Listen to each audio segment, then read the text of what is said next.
12 రోజులుగా ముగ్గురు తెలుగుదేశం పార్టీ కార్యకర్తలు వైకాపా పార్టీ చంపింది. దానికి సమాధానం చెప్పాలని తుమ్మపూడి మంగళగిరిలోనే మైనార్టీ సోదరుల్ని వైకాపా నాయకుడు చంపాడు. బ్యాట్ పట్టుకుని కొట్టి చంపేశాడు. వాళ్ళు మా కార్యకర్తలు చంపి ఇప్పుడు ఏం ప్రశ్న అడుగుతున్నారు. ఈ రోజు కూడా తాడిపత్రిలో మా కార్యకర్తను చంపేశారు.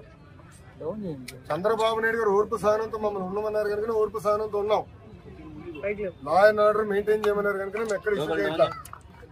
మంగళగిరిలో కూడా లా అండ్ ఆర్డర్ ఉండాలి, నేను ఇష్యూ చేయట్లా.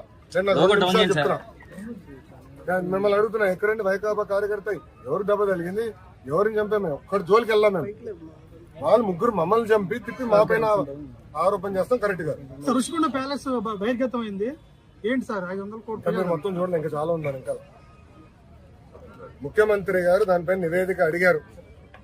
ఎంత ఖర్చు అయింది, దేనికి ఖర్చు